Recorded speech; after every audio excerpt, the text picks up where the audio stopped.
EVM के विरोध में देश भर में 4 चरणों का आंदोलन हमने शुरू किया था। 4 चरणों के इस आंदोलन में आज का चरण जो है चौथा चरण है और सारे देश भर से यहाँ पर 32 राज्यों से लोग आए हैं। 32 स्टेट से लोग आए हैं और ईवीएम के विरोध में सारे देश भर में जब हमने इसके बारे में सबसे पहले शुरू किया था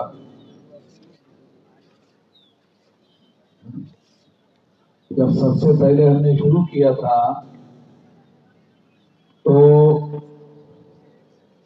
लोग इस बात को नहीं मानते थे कि ईवीएम में कोई गड़बड़ी होती है, मगर जो लोग इस बात को नहीं मानते थे कि ईवीएम में कोई गड़बड़ी नहीं होती है, कोई घोटाला नहीं होता है, अब लोग सारे देश भर के लोग ईवीएम में घोटाला होता है इस बात को मानने के लिए राजी हो गए।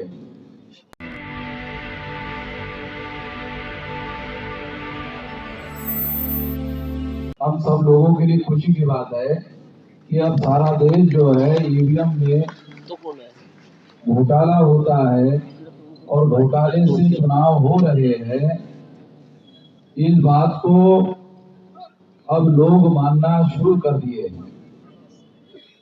2019 के चुनाव में चुनाव आयोग ने ये कहा था कि ये जो डाटा है, ईवीएम मशीन का डाटा है, पेपर ट्रेल का डाटा है, इसे साल भर सुरक्षित रखा जाएगा। मगर चुनाव आयोग ने 4 महीने में ही इसे नष्ट कर दिया। 4 महीने में नष्ट क्यों कर दिया? क्योंकि चुनाव आयोग को मालूम था कि ईवीएम में जो घोटाला किया गया है उसका दस्तावेजी प्रमाण, ये पेपर ट्रेल मशीन का जो कागजी एविडेंस है उसमें डॉक्यूमेंट्री एविडेंस है कि ईवीएम में घोटाला किया गया है। इसलिए चुनाव आयोग को ये चीज मालूम होने की वजह से इसे चुनाव आयोग ने साल भर सुरक्षित रखने के बजाय 4 महीने में ही नष्ट कर दिया। साथियों, मैं थोड़ा आप लोगों को बातें समझ में आ जाए, क्योंकि जो बात मैं समझता हूँ वो बात आपको भी समझ में आ जाए कि ईवीएम मशीन को किस बैकग्राउंड के तहत लाया गया, तो आपको ये बात समझ में आ जाए।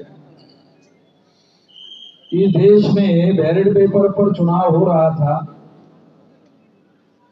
और जब बैलेट पेपर पर चुनाव होता था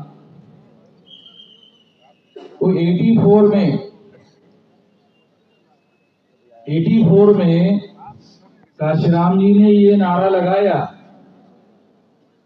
वोट हमारा, राज तुम्हारा, नहीं चलेगा, नहीं चलेगा, नहीं चलेगा। ये काशीराम जी ने नारा लगाया था। तो भारत का जो शासक वर्ग था उनको ये लगा कि जो लोग शासक चुनने का काम करते थे और दूसरे ही लोगों को शासक चुनते थे, अब कहने लगे वोट हमारा, राज तुम्हारा, नहीं चलेगा, नहीं चलेगा।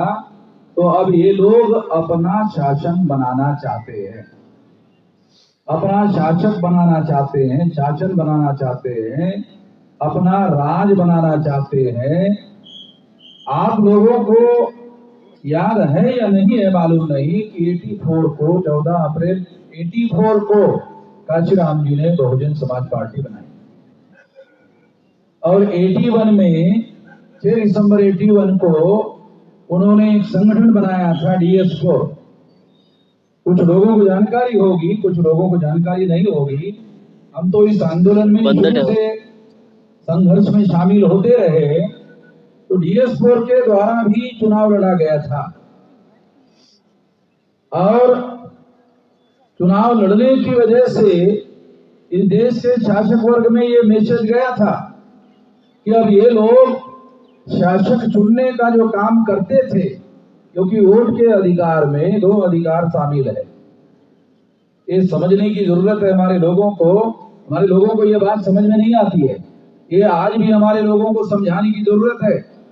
वोट के अधिकार में 2 अधिकार शामिल है, शासक चुनने का और शासक बनने का। हमारे लोगों को, तमाम लोगों को ये बात अभी भी समझ में नहीं आती ठीक से। वोट के अधिकार में 2 अधिकार शामिल है। एक अधिकार है शासक चुनने का और शासक बनने का। तो हमारे लोगों की औकात 84 तक, हमारे लोगों की जो औकात थी, मूल निवासी बहुजनों की औकात थी कि वो वोट के अधिकार का उपयोग शासक चुनने के लिए करते थे और ये मानते थे कि शासक बनना हमारा काम नहीं है। हमारे लोग ऐसा मानते थे कि शासक बनना हमारा काम नहीं है, इसलिए वो शासक चुनने का ही काम करते थे और दूसरों में से शासक चुनते थे। इसलिए दूसरों में से शासक चुनते थे। तो जब उन्होंने 84 में बहुजन समाज पार्टी कांशीराम जी के द्वारा बनाकर देखी और उन्होंने नारा लगाया, वोट हमारा राज तुम्हारा, नहीं चलेगा नहीं चलेगा, तब लोगों को लगा, शासक वर्ग को लगा कि अब ये शासक चुनना नहीं चाहते हैं, शासक बनना चाहते। शासक चुनना नहीं, शासक बनना चाहते। तो ये अभियान कांशीराम जी के द्वारा शुरू किया गया था और इस वजह से 84 में जब ये बात सामने आई तो ईवीएम मशीन लाने का काम शुरू हुआ। ये थोड़ा बैकग्राउंड में आप लोगों को समझा रहा हूं कि ईवीएम मशीन अपने आप नहीं आई। ईवीएम आने के पीछे एक बहुत बड़ी वजह ये है कि हमारे लोगों ने इस देश में शासक बनने का अभियान शुरू किया था। अभी शासक चुनने का काम बहुत हो गया, अब हम लोग शासक बनेंगे। ये अभियान जब शुरू किया गया था, इसको रोकने के लिए ईवीएम मशीन लाया गया और उसके बाद में 20 साल तक इसका प्रयोग किया गया। सबसे पहले केरला में ईवीएम मशीन का प्रयोग शुरू हुआ और सारे देश भर में इसका प्रयोग धीरे धीरे इस तरीके से किया गया ताकि इस मशीन को जैसा वो चाहते थे वैसा उसको डेवलप किया जाए। जैसा मशीन वो चाहते थे, उस मशीन का जैसा उपयोग करना चाहते थे, वैसा उपयोग करने के लिए उनके पास ईवीएम मशीन का तजुर्बा होना जरूरी था। इसलिए 84 से लेकर उन्होंने 2004 तक ये प्रयोग किया और 2004 को फिर सारे देश भर में ईवीएम लागू किया। क्योंकि हमारे लोगों को बहुत सारी बातों की जानकारी नहीं होती है, इसलिए ये बात मैं आप लोगों को बता रहा हूं, समझा रहा हूं। ये इस बैकग्राउंड के साथ ईवीएम को समझना है, इस बैकग्राउंड के साथ समझना है। इसलिए ये बैकग्राउंड आपको मैं समझा रहा हूं कि ईवीएम का लाने का जो बैकग्राउंड है वो ये है कि जब लोग जागकर अपने अधिकार का उपयोग करते हुए शासक बनने का जब लोगों ने अभियान शुरू किया, तब उसको रोकने के लिए ईवीएम लाया गया। 2004 में ईवीएम का उपयोग करके कांग्रेस की सरकार बनी। ये सोचना गलत है कि केवल बीजेपी के लोग ईवीएम का इस्तेमाल कर रहे हैं, केवल बीजेपी के लोग ही ईवीएम का उपयोग करके शासक बन रहे हैं। ये बात सही नहीं है, इस तरह से सोचना सही नहीं है। 2004 में कांग्रेस ने ईवीएम का इस्तेमाल करते हुए सरकार बनाई, 2009 में कांग्रेस ने सरकार बनाई, और जब इसके सबूत डॉक्टर सुब्रमण्यम स्वामी इन्होंने इकट्ठा किए, इसके सारे सबूत इकट्ठा किए गए डॉक्टर सुब्रमण्यम स्वामी के द्वारा, और ये सारे सबूत इकट्ठा करने के बाद ये सुप्रीम कोर्ट को दिए गए। सुप्रीम कोर्ट को ये सारे सबूत दिए गए। लाल कृष्ण आडवाणी को कांग्रेस ने ये प्रस्ताव दिया था। क्या प्रस्ताव दिया था? कि हमने 2 बार घोटाला करके सरकार बनाई है, तुम भी 2 बार कर। और हमारी छोटी सी शर्त है, चुप हो जा।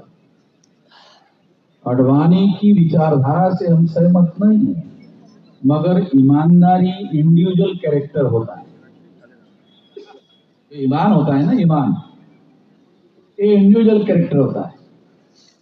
तो आडवाणी जो है वो ईमानदार आदमी है। वो जो कचरे के ढेर में पड़ा हुआ है ना, वो उसके ईमानदारी की वजह से पड़ा हुआ। आडवाणी जो है वो ईमानदार आदमी था, और उसके ईमानदार होने की एक वजह ये थी कि वो ब्राह्मण नहीं था। ये भी एक बड़ी वजह है। हाँ, लालकृष्ण आडवाणी जो है ये ब्राह्मण नहीं है, तो ये ईमानदार आदमी था, तो उसने इस बात को नहीं माना और ये मामला सुप्रीम कोर्ट लेके गए। अगर आडवाणी नहीं चाहते तो ये मामला सुप्रीम कोर्ट में नहीं जाता, सुप्रीम कोर्ट में लेके गए, और सुप्रीम कोर्ट में लेकर जाने के बाद 8 अक्टूबर 2013 को सुप्रीम कोर्ट ने फैसला दिया। फैसला है, जजमेंट है, कि काल्पनिक बातें नहीं बोल रहा हूं। ये सुप्रीम कोर्ट ने एक जजमेंट दिया। ये क्या जजमेंट है? कि ईवीएम मशीन के द्वारा फ्री, फेयर एंड ट्रांसपेरेंट चुनाव नहीं हो सकता। ये सुप्रीम कोर्ट कह रहा है, ये कोई पार्टी नहीं कह रही। नहीं तो बीजेपी वाले कहे थे अरे वो चुनाव हार गया इसलिए ऐसा कह रहा है। तो सुप्रीम कोर्ट पार्टी थोड़ी है। सुप्रीम कोर्ट ने तमाम लोगों की बातों को सुना, सरकार का भी सुना, चुनाव आयोग का भी सुना, विरोधी पार्टी का भी सुना। सबका सुनने के बाद निर्णय दिया कि ईवीएम मशीन के द्वारा फ्री, फेयर एंड ट्रांसपेरेंट चुनाव नहीं हो सकता।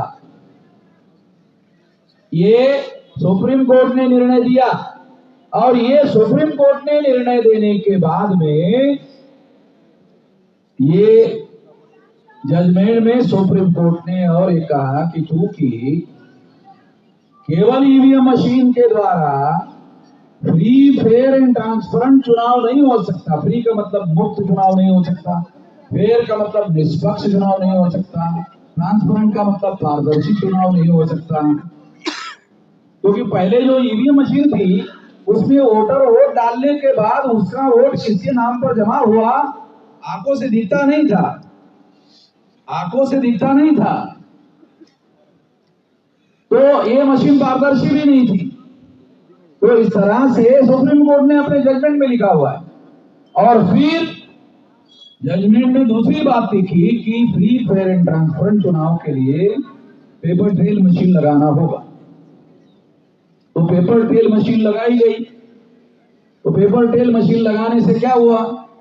पेपर टेल मशीन लगाने से केवल ये दिखाई देता था कि आपने जिस पर बटन दबाया उसी पर स्टैंप लगा, आंखों से केवल दिखाई देता था, केवल आंखों से दिखाई देता था।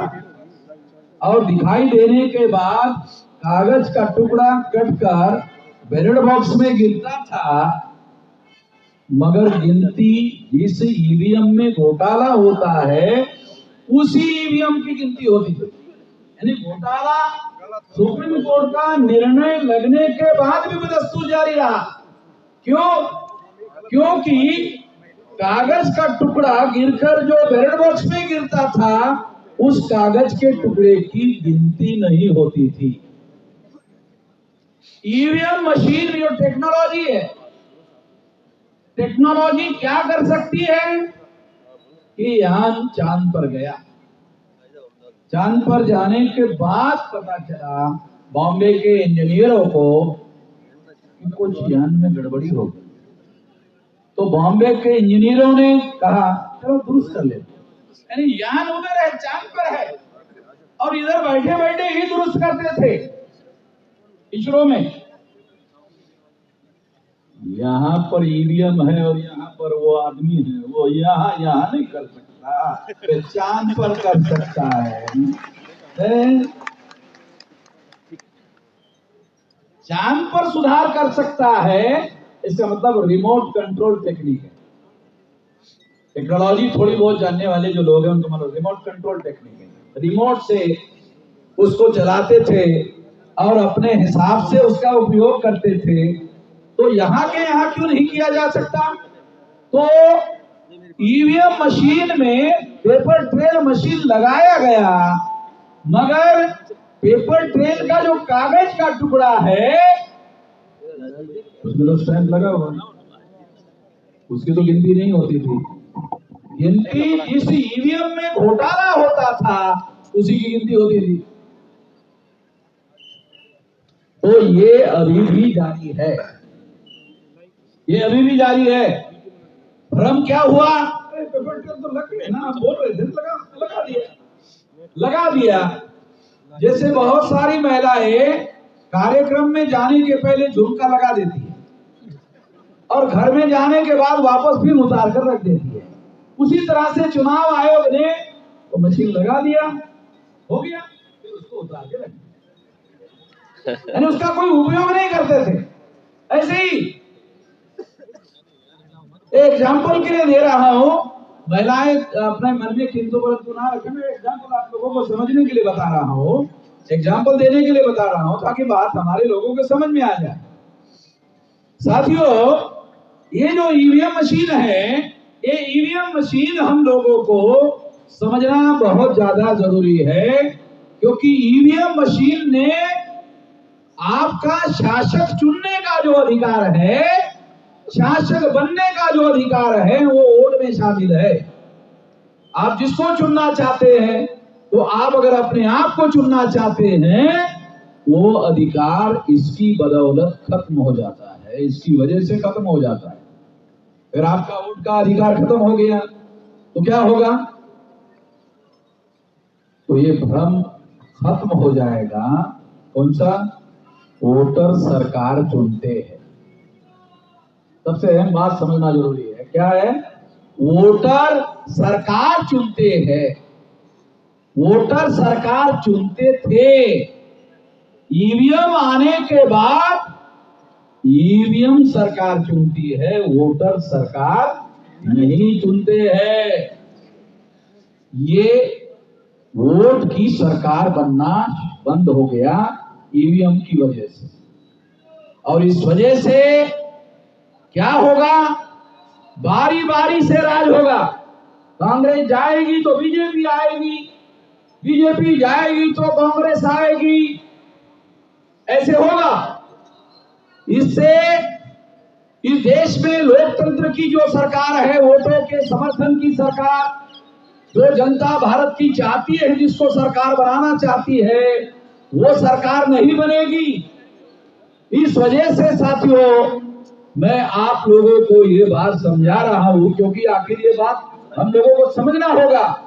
चुनाव आयोग के लिए हम लोगों ने एक लंबा पर्चा निकाला, सारे बहुत तमाम सवाल है, चुनाव आयोग ने किसी सवाल का कोई जवाब नहीं दिया। चुनाव आयोग कौन है भाई?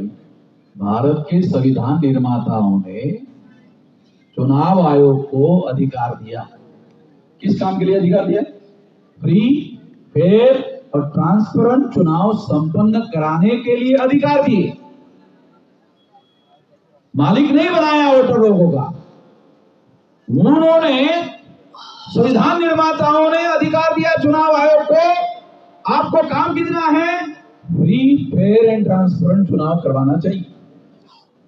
चुनाव कमीशन अपने ही लेवल पर निर्णय कर रहा है। सारे देश के लोग जब ईवीएम नहीं चाहते हैं, सारे देश के लोग जब ईवीएम नहीं चाहते हैं,